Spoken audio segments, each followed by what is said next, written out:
Final accounts और financial statement.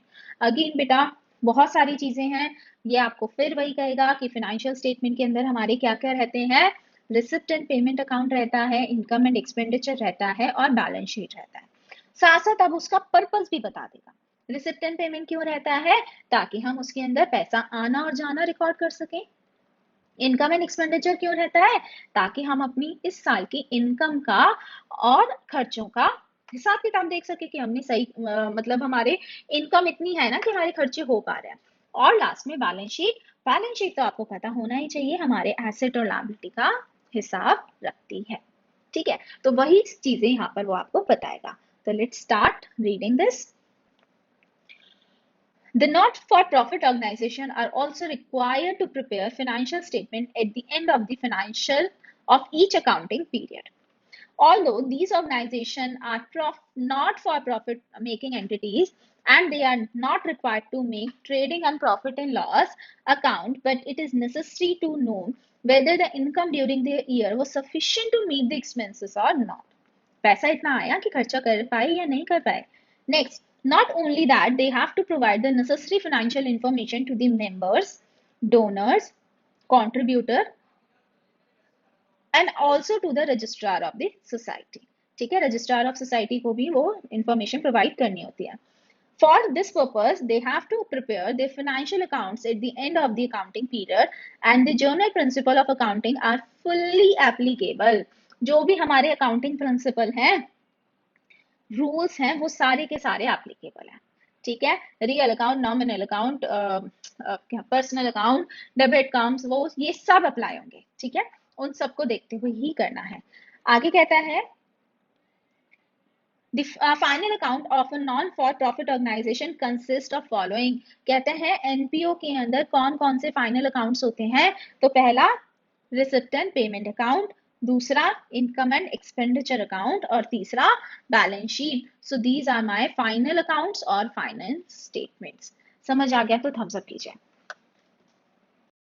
बेटा वो हर एक टॉपिक के अंदर. ठीक है, साइलेंट फीचर अलग है, इनकम एंड एक्सपेंडिचर का अलग है. तो इट्स सिंपली हम क्या करेंगे, रीडिंग कर कर उसको खत्म करेंगे. बट रीडिंग तो बेटा मैं पूरी कराऊंगी क्योंकि आप बच्चे फिर करते नहीं हो रीडिंग. ठीक है, तो देखिए क्या कहता है. रिसिप्ट एंड पेमेंट अकाउंट क्या होता है. It is the summary of cash and bank transaction which help in the preparation of income and expenditure account and the balance sheet. कहता है receipt and payment account summary होती है cash और bank की, जिससे हम क्या बनाते हैं, इनकम एंड एक्सपेंडिचर और बैलेंस शीट. ठीक है, यही तो करते हैं हम. आगे, beside a legal requirement, legal requirement तो है ही कि आपको रिसिप्ट एंड पेमेंट बनाना है.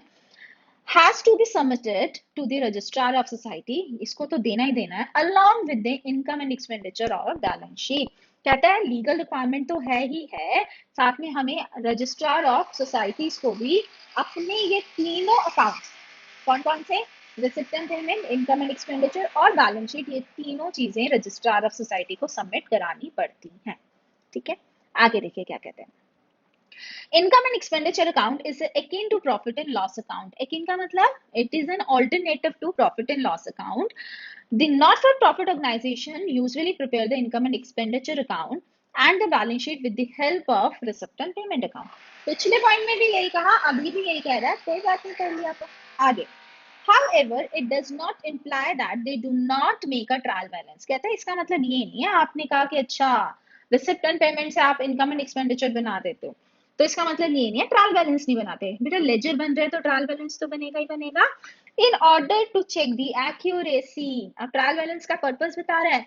In order to check the accuracy of the ledger account, they also prepare the trial balance, which facilitate the preparation of accurate receipt and payment account, as well as the income and expenditure account and the balance sheet. तो वो trial balance भी बनाते ही बनाते हैं.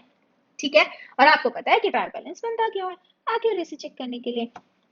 आगे, in fact, in an organization has followed the double entry system, they must prepare the trial balance for checking the accuracy of the ledger accounts and it will also facilitate the preparation of receipt and payment account.